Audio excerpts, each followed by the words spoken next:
to the Paranormal Pendle podcast, coming to you from the heart of Pendle Witch Country in the northwest of England. My name is Craig Bryant, author, investigator and collector of stories. Join me as we take a journey into the paranormal, UFO sightings, cryptozoology and big cats. This is the Paranormal Pendle podcast.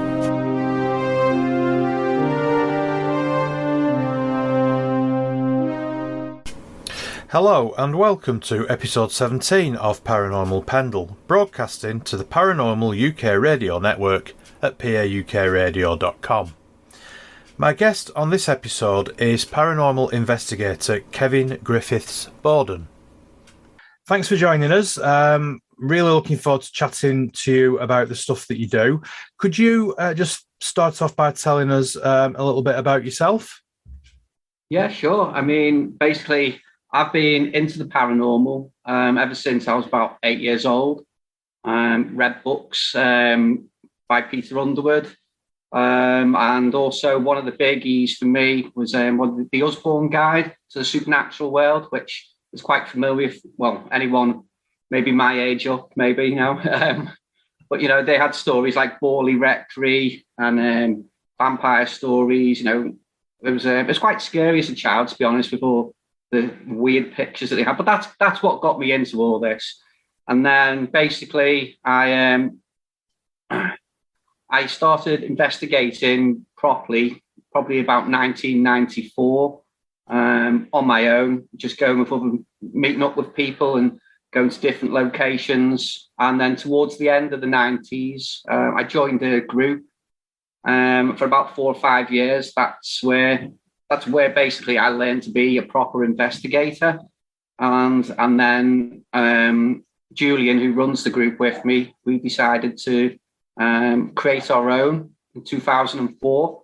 And nearly 18 years on, we're still going strong. So what's it called, the group?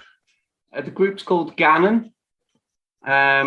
We basically cover, well, our main areas, Wirral, Cheshire, Merseyside and North Mid Wales. Most of our investigations around those areas, but we do, particularly lately, do venture further afield, but mainly the UK.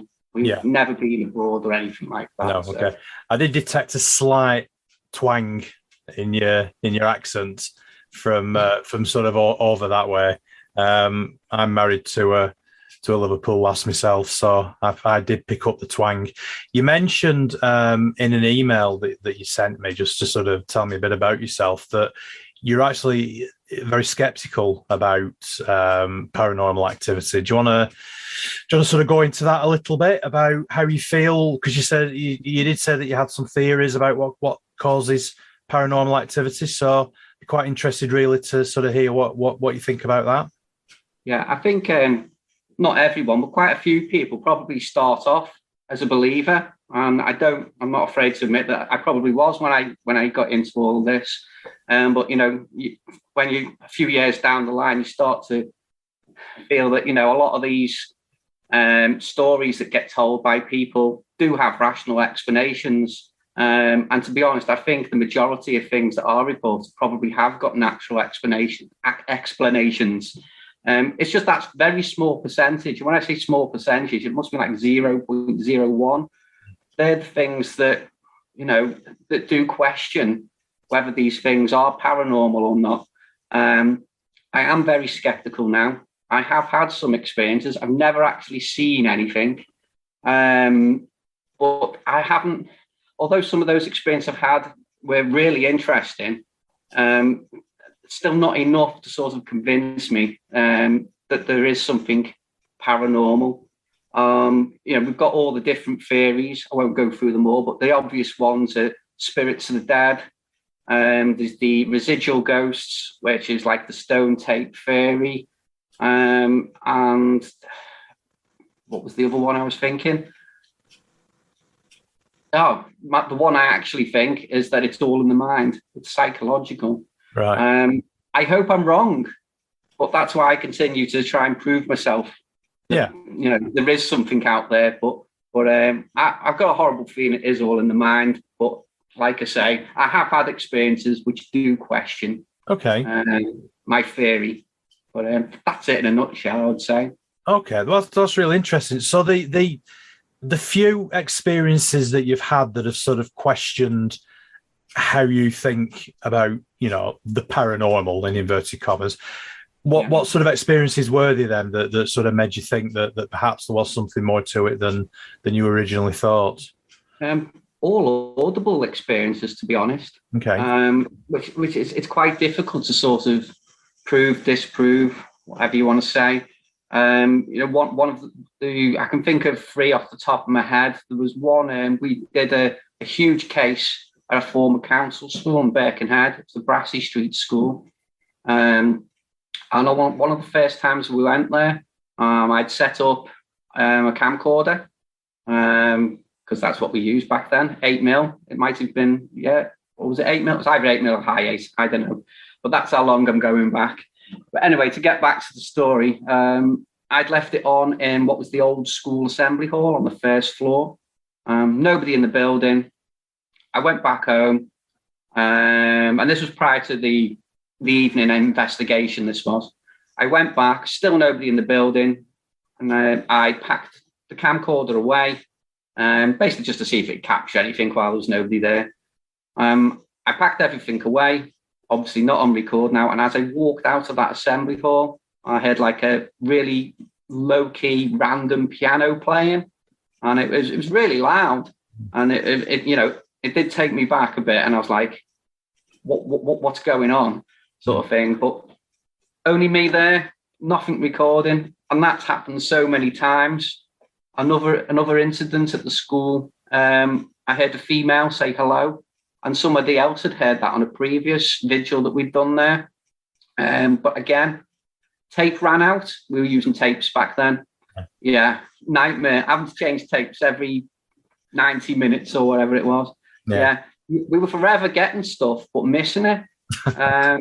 We did get some things. I did get a groan. We did have a groan that was recorded, door slams and things like that.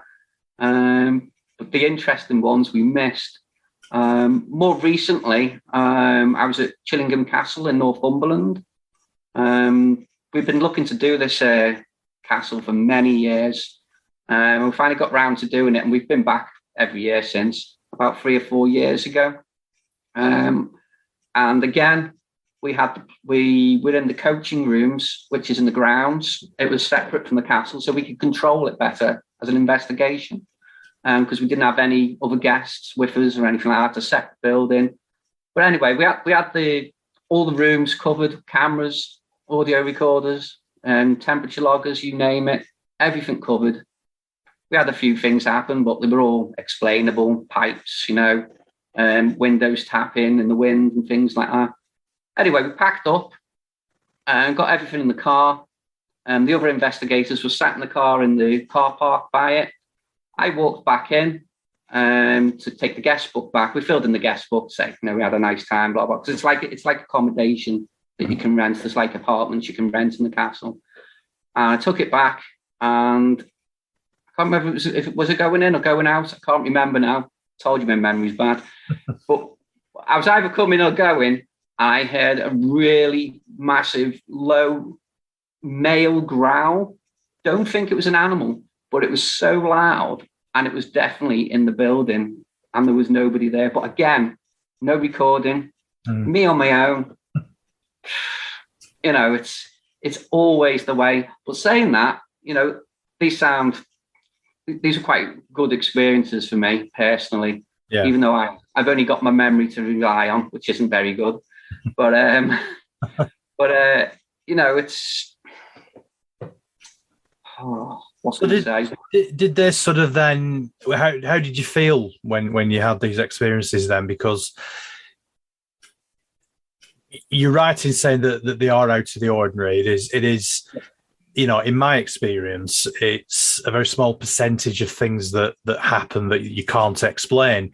And when something happens that you can't explain, then it does have quite a profound effect on you. So I'm just wondering how you felt after that, given the fact that you are a healthy skeptic, shall we say, somebody who doesn't go in for wild theories. How did you feel then when these things happened? Well, excited, obviously, but at the same time, it's quite frustrating, really, to be honest, because I'm not a full believer. I'm not a believer at all at the moment. Still waiting to be convinced, but yeah, it's frustrating because I've honestly experienced something that I cannot explain. It's just frustrating. People when I tell the story, oh, must have been a dog nearby or something like that. But I know for a fact that noise came within the building. I know sometimes, you can go on an investigation and you do hear things. One person will say it come from the left, and the other person will say, no, I thought it came from the right. And it is different depending on the acoustics of the building. But I know for a fact it was definitely inside the building. I don't know. Yeah, I mean, I want to go back. Yeah, I suppose that a building like that is obviously going to have a lot of echo, isn't it? So I suppose it would be difficult to sort of work out where the noise had come from, but you can definitely tell whether that it's from inside the building. It's just from what direction it's coming from. I suppose can be quite difficult. Have any of your colleagues had any experiences then? Have any of your colleagues ever seen anything, or did they say they've ever seen anything? Well, it's actually, I think I was going to say nobody has ever seen anything, but thinking back to we did have it. I can't tell you the story word for word, and I am going back a bit here because this was it was probably our third investigation as Ghanon, or vigil, we'll say. It wasn't a full-on investigation, but we did Plas Teg, which is in Wrexham or Denbigh on the border, and myself and Julian were sat in one of the rooms on the ground floor, I believe, and he saw.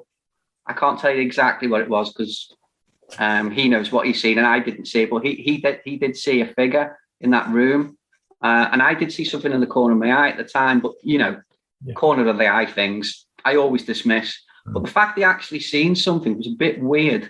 But it really shook him up, this sighting. For weeks on end, he seemed to have some strange experiences after. I'll be honest, I was worried who I'd set the group up with. But he returned back to normal, and he's just as skeptic as me. I think he might have had more experiences than me. But yeah, I think that's probably one of the key sightings we've had.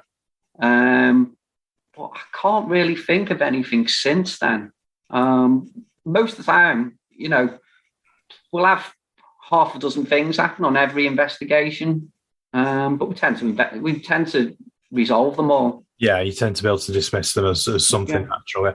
I mean, just going back to what your colleague saw, did he describe what he saw to you? I mean, it sounds. I mean, some people might say that perhaps something attached itself to him, or perhaps he was obviously mentally affected by it, because as you say, it sort of stayed with him for quite a while afterwards. Yeah, I'm just a bit sort of interested to try and get a little bit deeper into if he explained to you what it was that he saw. I think it was a male figure. Okay. But that's all I can remember. Right. I'm sure he would have more details on this. Yeah, I think, like what you said, it does. It is as if something attached to him, or like you say, it was mental. Yeah. I don't know. I can't really comment much on it, to be honest. That's basically all I can tell you. Yeah. No, that's fine.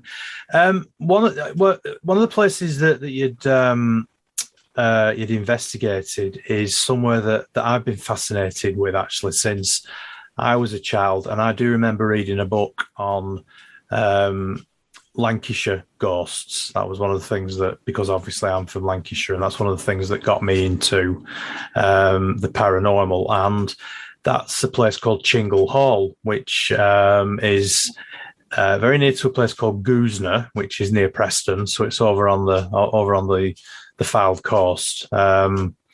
Sort of, not that far from Blackpool, I suppose, really, if people don't know the area.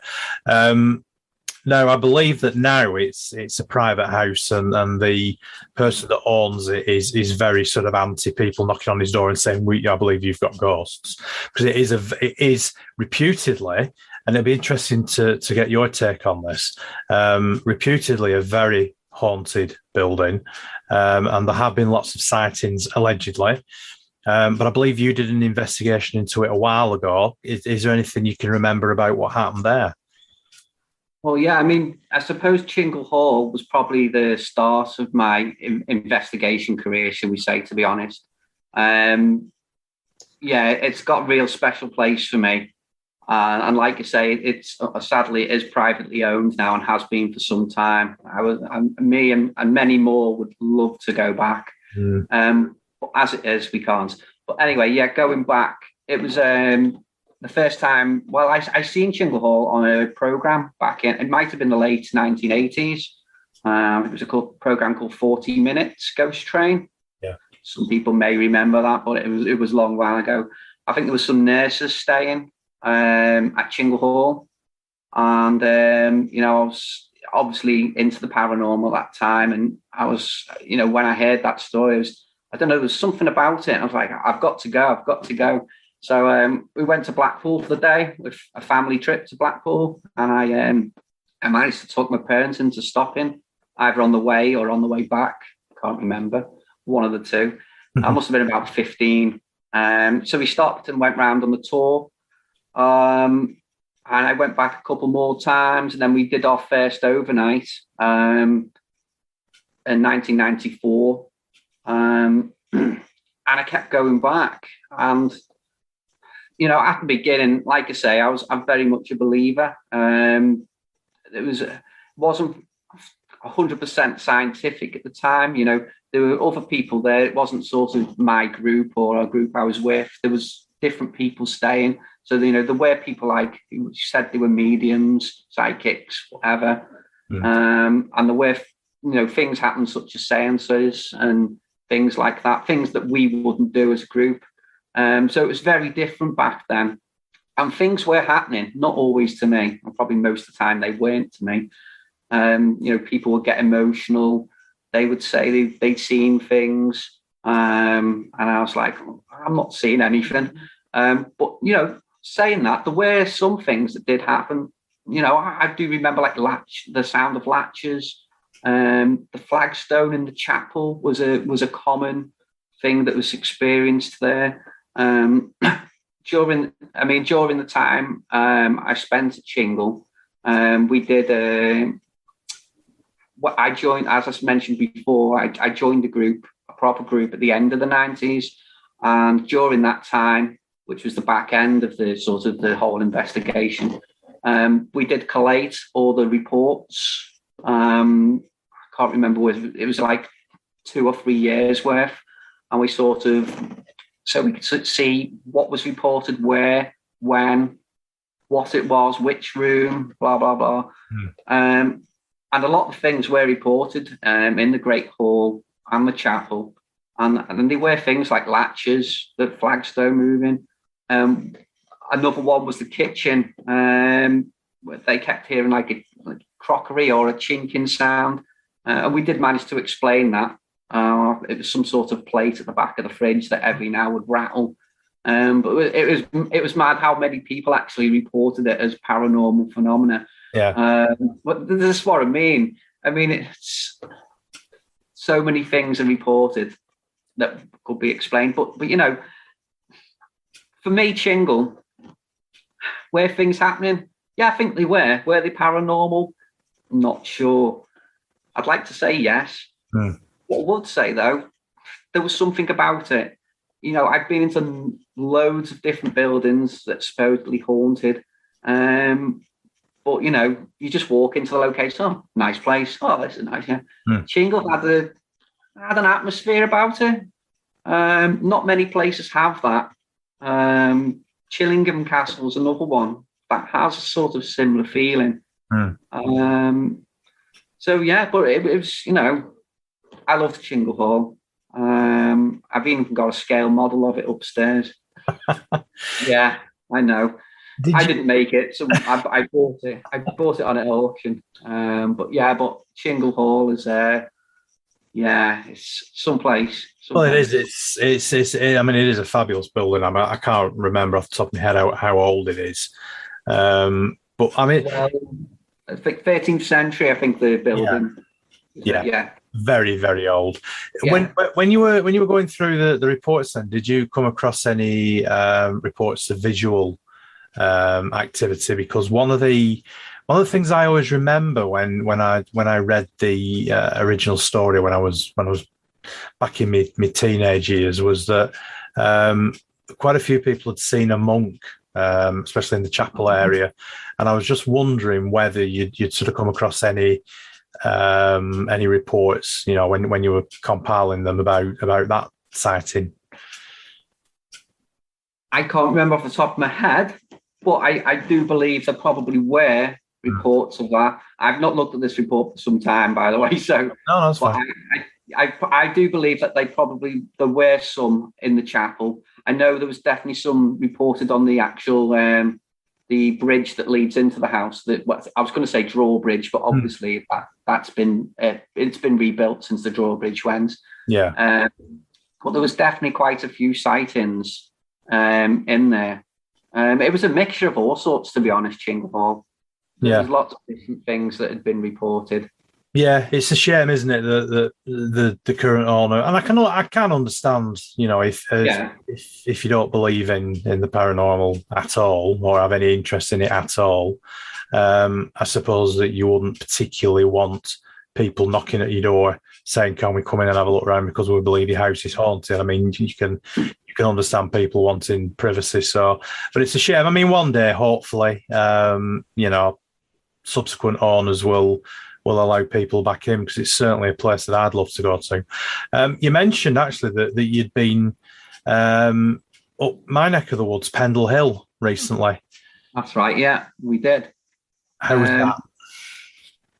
It was more of a jolly, shall we say, than an investigation. It's somewhere that we've been meaning to go since day one of Ghanon almost. And we've just never got round to doing it because we've always been doing investigations. So we just decided, this was the year, we'll go up Pendle. We had to walk up the hill itself, had a look around the area, new church.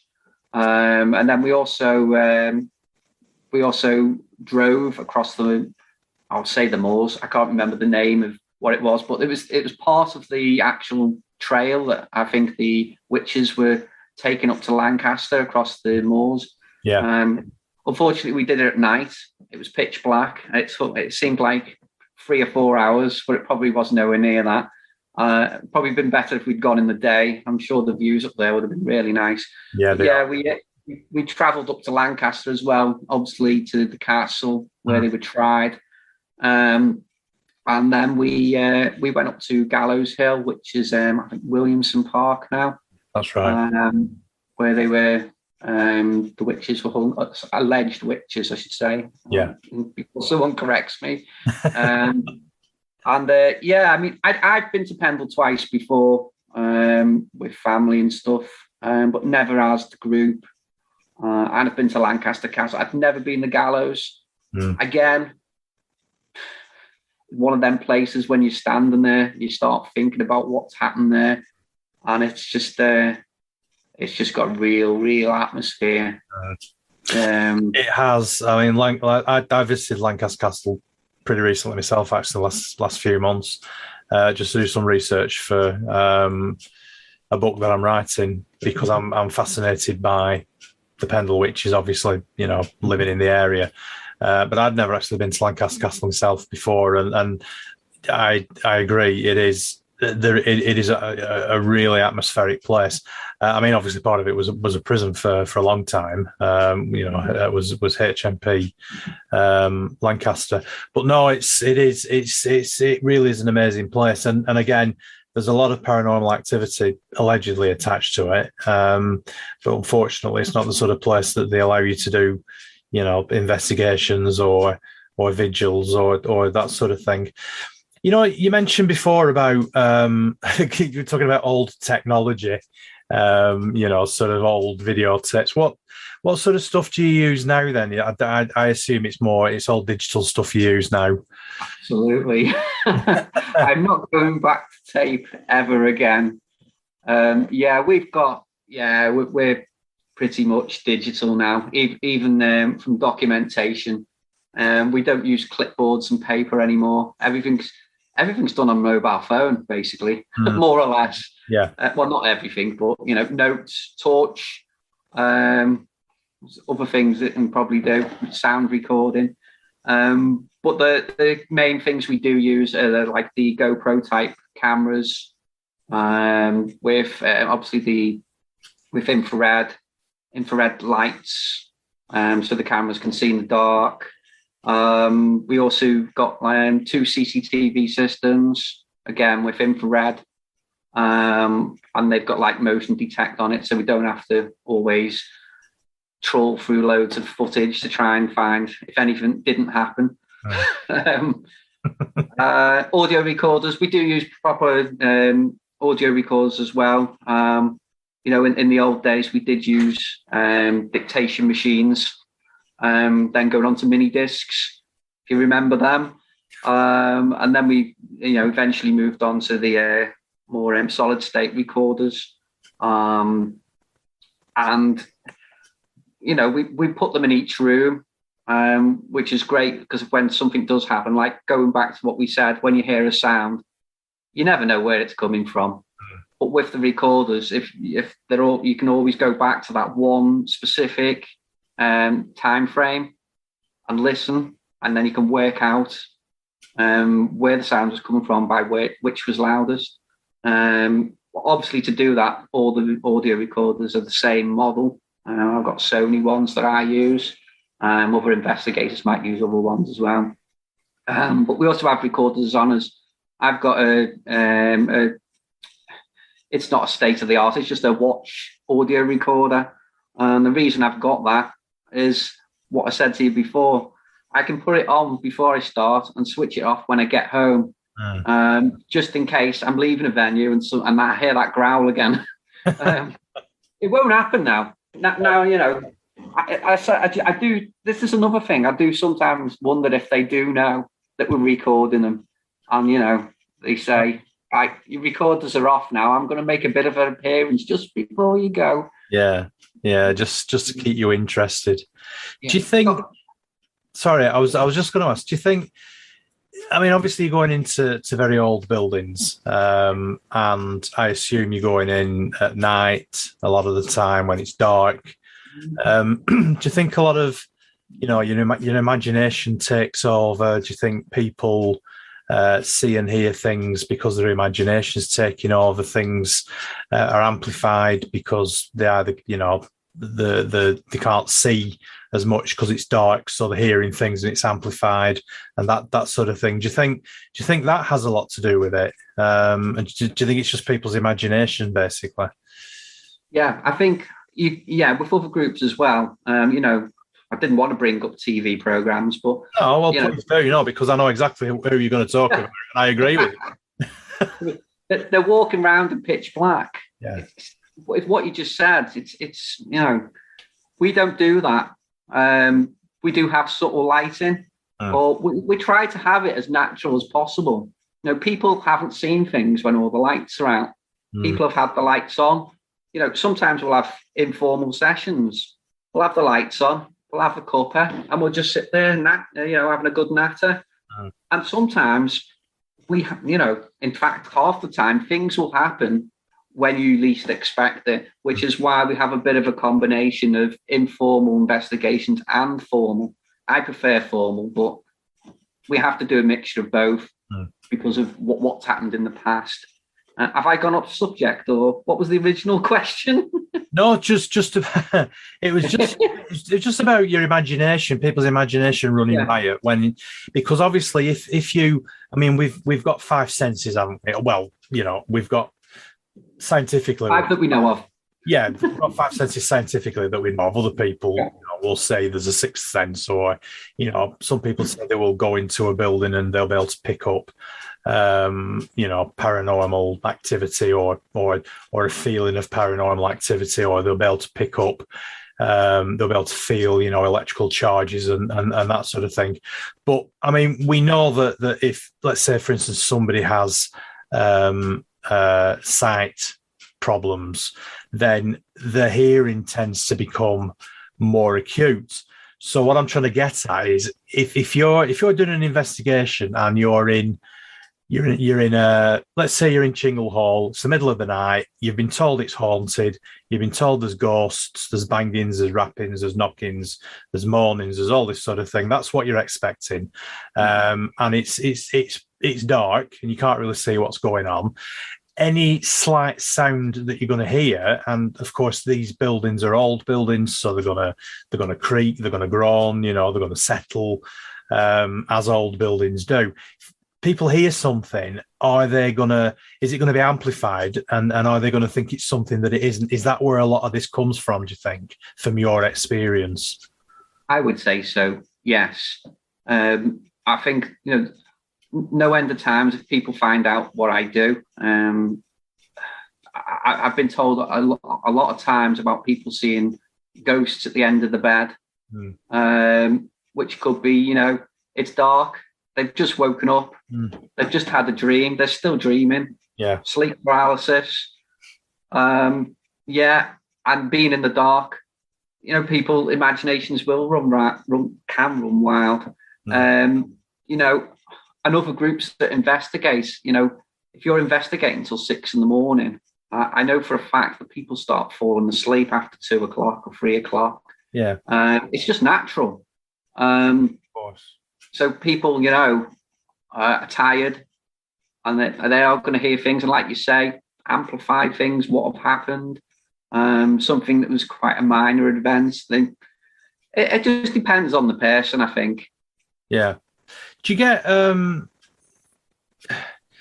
get other investigation groups then that are quite sort of not openly hostile to you, but because of the way that you investigate things in a different way, in a more logical way, shall we say, and a much more scientific way, and a much more open-minded to things being able to be explained away, rather than just because there's a bang it has to be a ghost?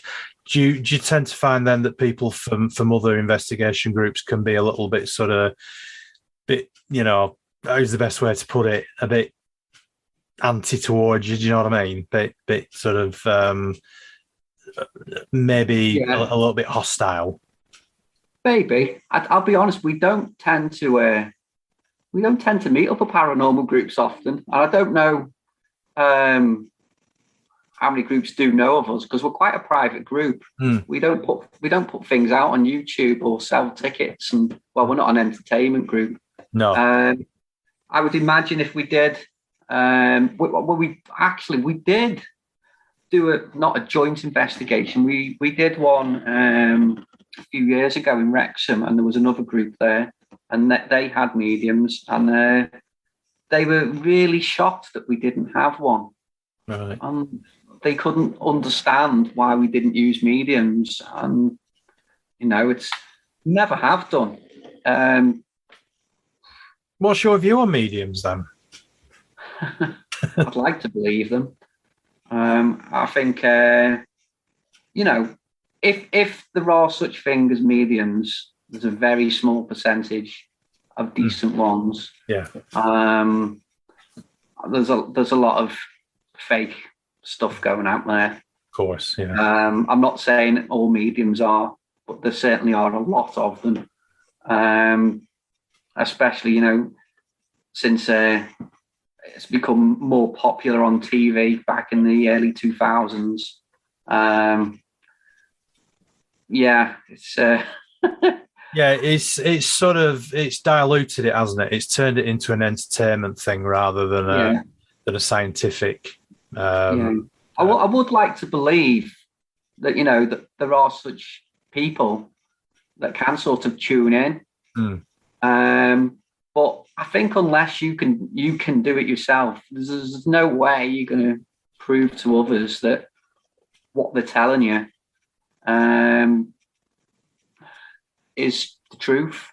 Yeah, it's a difficult one, really. I suppose unless you experience it yourself, it's then quite difficult to understand how somebody else can experience it. I suppose that's probably the best, because I agree. I mean, I try not to watch stuff on YouTube, and because I just get really angry. I really do, because I do believe in the paranormal. I do believe I have seen things. But a lot of the stuff that's out there is for entertainment purposes and for nothing else. And we all know where it all started, and it was a very popular, very successful TV show that started it all off. And obviously now with social media and everything else, it's. I was quite shocked when I started doing this with the number of people out there that are, that pretend to be paranormal experts, whether it be Twitter, whether it be Facebook, whether it be YouTube. There's hundreds of thousands, probably millions, if you go all the way around the world. And it is actually really refreshing to talk to somebody like yourself, because you're approaching it from a completely rational angle. And I think that's good, and that's really interesting. I mean, do you have a Facebook group or anything like that? Do you have an online presence at all, or do you just not bother with it? Oh yeah. We've actually got a website, because a lot of groups don't have websites anymore because they basically rely on social media. Yeah. But we always put our main report summaries and things on a website. We've also got a Facebook page, which we do sort of put things on once or twice a month, photos of where we've been and what we're doing, and experiments we may be doing. Yeah. And all our pretty pictures are posted on Instagram. And then one of our investigators, Nikki, is the master of who's put the website and the Instagram together for us. So we do have some presence. I think we've got one video on our YouTube channel. And I don't know if you want me to talk about that or not. No, of course, yeah. I was just going to ask you before you do that, what's your website address, and then folk can have a look at it if they want to. Yeah, sure. It's ghanon.org.uk, and that's spelled GHANON. Okay. Yeah. Okay. No, that's fine. Okay. So yeah, go on then. The video. You're going to mention the video. Yeah. Again, I can't give you the proper technical details because the person who came up with the possible explanation isn't here. But we were up on the Great Orme some years ago, probably about 4 or 5 years ago. That's Llandudno, isn't it, for people that? That's right. Yeah. I can't remember why we went now, but we were up there with cameras and stuff, and we seen like a light at the top of the cemetery, and we actually caught it on camera. It was, I didn't see it at the time, but 2 people did, and then they were like, "Oh, did you see that?" And yeah, it's like a flashing light. So obviously, being skeptic, we tried to debunk it as much as we could. We tried to sort of see if it was lights reflecting from cars coming up and things like that. We couldn't sort of work it out. But one of our investigators, John, came up with a really good explanation, which I can't tell you. But it was something to do with the granite. Okay. Do you know what? I wish I could remember now, but I can't.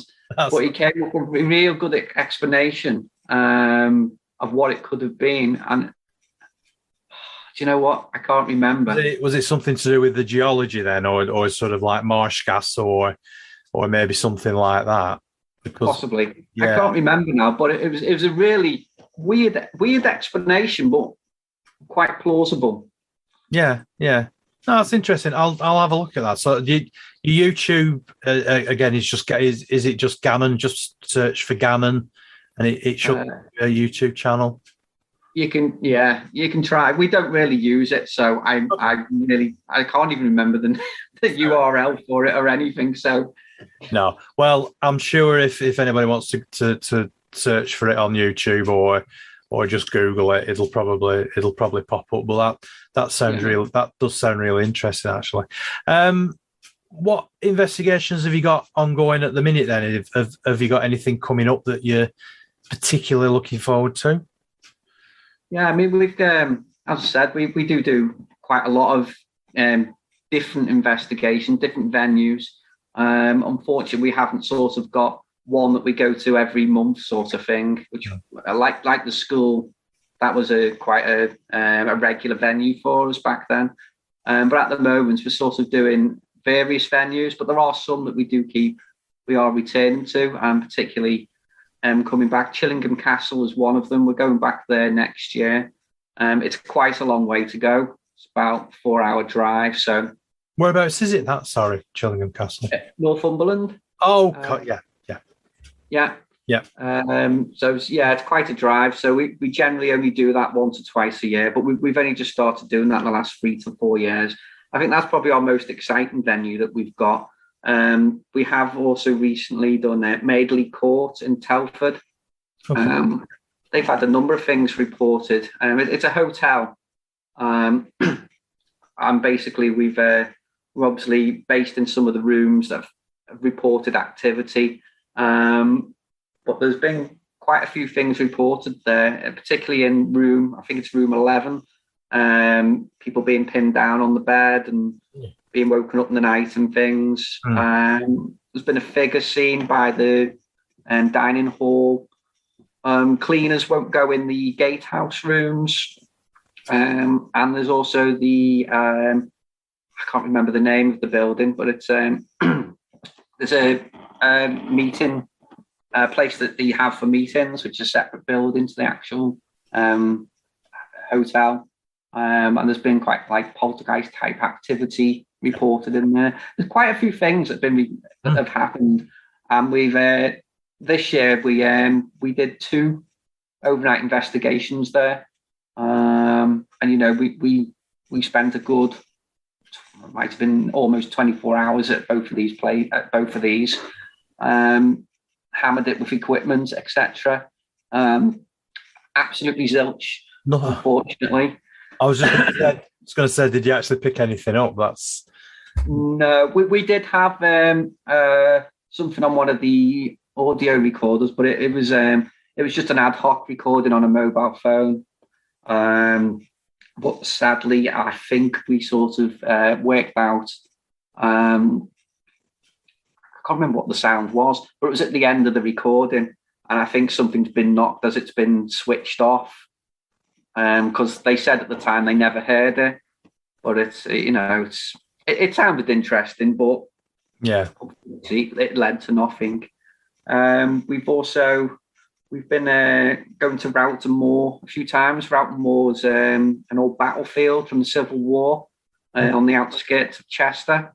Have been some reported activity there. I think there's one of the soldiers on a horseback has been seen, and music's been heard in the fields. There's not much more I can tell you about that. The reason we have been going there because it's on our doorstep, and the reason why we started doing it is because we've been going to Marston Moor a lot as well. That's a venue I've been. That's in Yorkshire. Yeah. Again, it's another Civil War battlefield. There's probably been more things reported there, but again, it's just distance with the travelling. But there's been quite a lot of things reported there, and again, that's another location that just has a feeling about it. I don't think Roughton does, but Marston Moor certainly does. I don't know why, because they're both similar. They're just fields, basically. Yeah. But Roughton Moor's on our doorstep, so it's somewhere we can go. We did 2 or 3 years ago. A couple of investigators thought they heard like clip-clopping sounds. But it's a difficult location for audible reports because I can't remember which. There's basically a busy road at the end of the fields, and the sound really travels across. So it's going to be very difficult to sort of pin down any real audio evidence there. Yeah, it could be sound travelling from the road or anything, then, couldn't it? Really? Absolutely. Yeah. But yeah, so that's another interesting venue. We did a bus stop. A haunted bus stop. Probably one of the weirdest locations we've ever done. I'm intrigued by this one. Yeah. I'm not sure if we've done it this year. I think we did a couple last year, but we followed up a story that had been reported in the local news on the Wirral. And it seemed such a crazy story, but there's been reports there going back years, apparently. And people have had their hats pushed off as they're going past the bus stop. A cyclist, I think, went past. He had his hat tipped off. Right. Could have been the wind. Yeah. You never know. No. Bags being pulled off the shoulders. There's been a few weird things like that. I think someone actually seen an arm protruding from the actual bus shelter, which is probably the most bizarre thing. But sometimes, like a lot of things, stories get exaggerated. But I'm sort of like interested sometimes to think, well, maybe there might be something in this. Yeah. So, can I just ask whereabouts it was, that, if you don't mind me asking? Yeah, sure. It's the one outside Ray Lane Cemetery. Okay. Right. I do know the Wirral a little bit because my wife's family were over there, but I don't know that area. So I just wondered whether it might have been somewhere where I'd been through or I knew, but no, I've heard sort of stories of disembodied body parts suddenly appearing in thin air before. So yeah, it's a strange one, that. So what did you go there? Did you? I assume you didn't see any floating arms, otherwise. No, absolutely not. But it was an example of a daytime vigil. I know you were talking about that most investigations take place at night, but that one was actually we did that early morning, basically because it was quieter at that time. But we've done quite a few day vigils at places. I think the school that we investigated in Birkenhead before it was demolished, they'd had quite a few reports of things during the daytime. So they are better because, it's easy to stay awake, I guess. Yeah. And plus it's light. Yeah. But yeah. But yeah, you're not then being deprived of one or more senses, are you? When it's like you're aware of everything that's going on, and so as we were talking about earlier, you're not going to get this sort of heightened. If there's a bang somewhere, it's going to be heightened because you're in the dark, sort of thing. So I think if more people did daytime investigations, I think I'd be a little bit more convinced if anything happened, rather than sort of nighttime investigation, because they're always at nighttime, aren't they? The people they're always in the pitch black, as you said. So it's refreshing actually that you're doing it the other way around. You're doing daytime investigations, and well, you go when things have been reported. That's the key time to do it, because if they've reported it 3:00 in the afternoon, there's no point in going at 3:00 in the morning. No, of course not. And I think the good thing with not to boast our group, but I think the investigators we've got, we trust each other so much. If something does happen, we believe each other. Yeah. We're quite a tight-knit group because we're only small. We've only got 11, 12 members. And a lot of those people have been in the group for some years now. So, we sort of know each other. Yeah. There's an element of trust there. Absolutely. Yeah. And, And that's probably why nothing happens. That's the reality, though. The reality of investigating. I always quote this to people as well. I can't remember which book it was in, but it was definitely a Peter Underwood book. And I remember him saying that waiting for a ghost is like waiting at an airport for a plane to crash. That's how often things happen. Yeah. And it's not every 5 minutes like you see on the telly. No. Can I swear? Of course you can. It's bullshit. No, I agree because you know, ghosts, if they exist, and as I said, personally, I think they do, but they don't perform to order.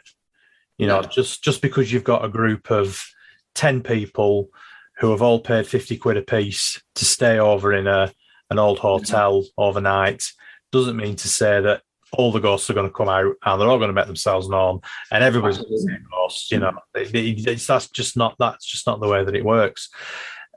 One final question then. If you could go anywhere and do an investigation, where would you like to go? Back in time. Okay.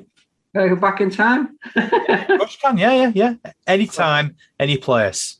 Go on. It's got to be the venue of all venues. That's Barley Rectory in Essex. Yeah.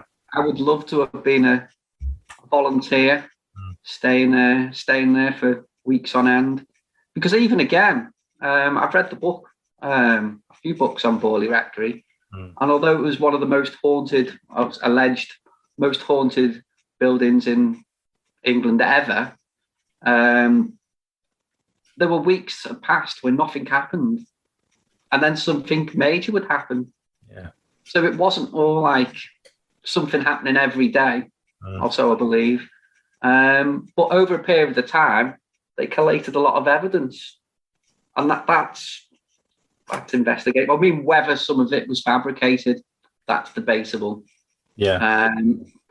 But you know, yeah, it's got to be Barley. I mean, Chingle Hall's probably second, but well, yeah, it's funny because actually, when I was thinking about obviously what we were going to chat about, and you mentioned Chingle Hall, I've always sort of thought of Chingle Hall as probably the most, in inverted commas, haunted building in Britain, and yet people would say that it was Barley Rectory. So it's interesting that you brought that up. I think it's a sort of, you know, it'd be like the FA Cup final of haunted buildings, wouldn't it? Barley Rectory versus Chingle Hall. I think they're both probably on a par with, you know, alleged paranormal activity. So yeah, no, I agree. I think Barley Rectory would have been a really fascinating place to investigate, and it's a pity that, you know, it's no longer there. Well, I have to say that it's been really interesting talking to you, Kev. It's been great to talk to somebody with a different view on things, because normally when you talk to people about the paranormal, they are absolutely 100% convinced that ghosts exists. You know, they've done investigations where loads of things have happened, and I think talking to you, it's obvious that 99.9 times out of 100, nothing happens. Things that do happen, most of the time you can sort of, you know, come up with a reasonable explanation why they've happened. If you did see a ghost, how would that really change your mind, or would you still be looking for some reason for seeing it? That's a very difficult one to answer. Very difficult one to answer. I mean, that would be very questionable. Yeah, I don't know. I can't answer. I don't think I will see one, to be honest, but you never know. You never know. You know, again, investigating, haven't you? Otherwise, you'll. That's it. The more times you do it, the more chance of that happening. Well, I wish you all the luck. You never know. It will be a life-changing experience, and if you do, I expect an email, and we'll have you can tell me all about it, because I'll be telling the whole world if I ever see anything. It's been great talking to you, Kev. Thanks very much. Thanks for having me. Thanks for having me, Craig. I really appreciate it. Yeah, it's been great. And again, if people just look online for Ghanon, Ghanon, they'll be able to find your website and your Facebook page as well, which I think I found just by doing a search. And I did join it. I think I joined it anyway. I'm sure I did. Double check. If I didn't, I will do. And I'll have a look at and see what's on there. Thanks again. It's been brilliant. It's been a pleasure to talk to you. Brilliant. Thank you very much, Craig. No worries. Thank you to Kevin for talking to us on this episode, and I hope you enjoyed it as much as I did. I think it's certainly refreshing to talk to somebody who has a different outlook on paranormal investigation. Remember, you can check out my website, which is www.craigbryant.co.uk. And remember, as the nights are now drawing in, keep watching the shadows.